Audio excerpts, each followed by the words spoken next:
в САЩ с мъдрият човек Хари. Той се моли за тази жена и скритият план на демони за нейният живот е разкрит в името на Исус.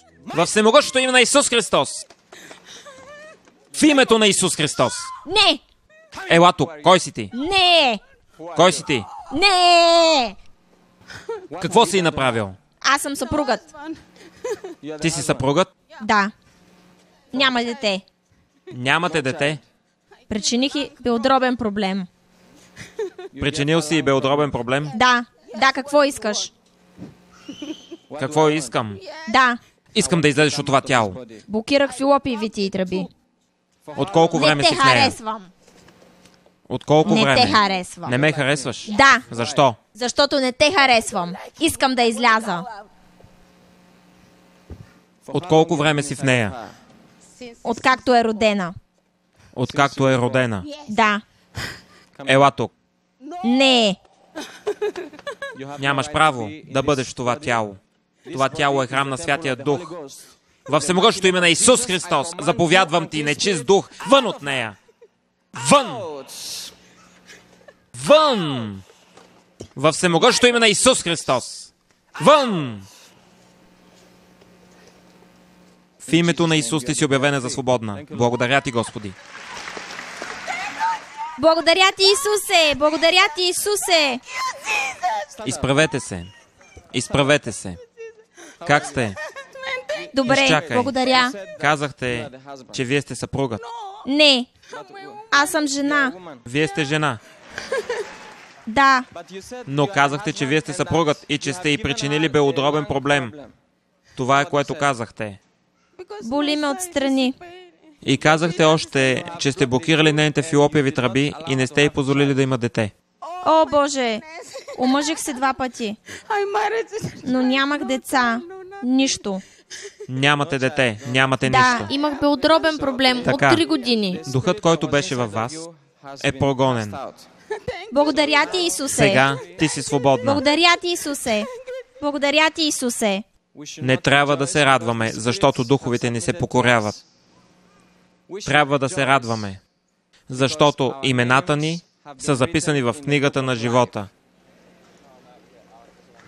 Не е наше дело, но нашата вяра в Неговото дело.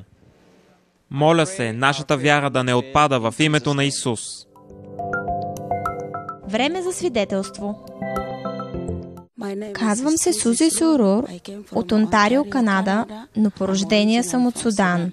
Проблемът, който ме доведе тук, беше духовен съпруг. И как знаехте, че имахте този духовен съпруг? Омъжих се 2 пъти. И когато се омъжих, съпругът заставаше между нас. И бракът ми се разпадаше. Сега нямам съпруг. Сестрата ни казва, че имаше духовен съпруг и че знаеше това поради сънищата й. Всеки път, когато тя се омъжваше в сънята й, имаше един съпруг, който беше между тях.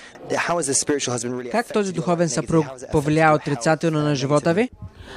Отрази ми се отрицателно, защото нямах нищо в живота и бях болна. Имах белодробен проблем, заради който бях оперирана, но не ми помогна. Бях наистина болна, имах високо кръвно налягане, блокирани тръби, фалопиевите ми тръби бяха блокирани и нямах нищо в живота. Как това повлия на връзките с хората около вас и какво се случваше, когато искахте да имате връзка с мъж? Бях самотна, защото всеки път, когато имах приятел, ако започнеше да говори за любов, започвах да го мразя и си сменях телефонният номер. И когато искахте да се омъжите, какво ставаше с връзката ви? Когато се омъжех, нямах никакво желание за съпругът ми. Не исках да си лягам със съпругът ми.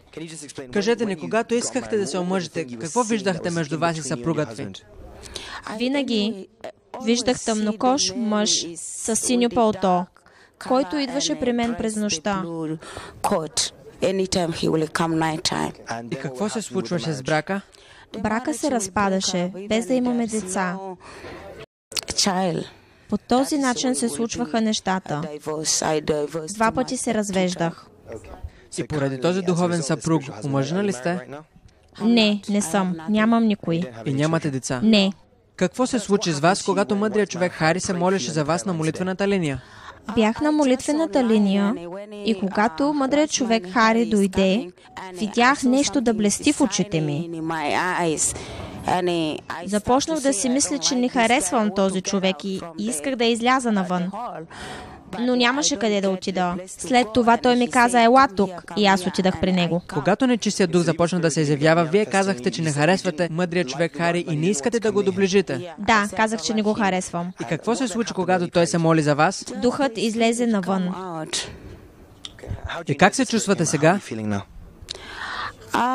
Чувствам се добре. Благодарим на Бог за вашето освобождение. Искаме да ви насърчим да бъдете близо до Исус Христос и най-доброто идва в името на Исус. Благодаря ти, Исусе, аз съм свободна.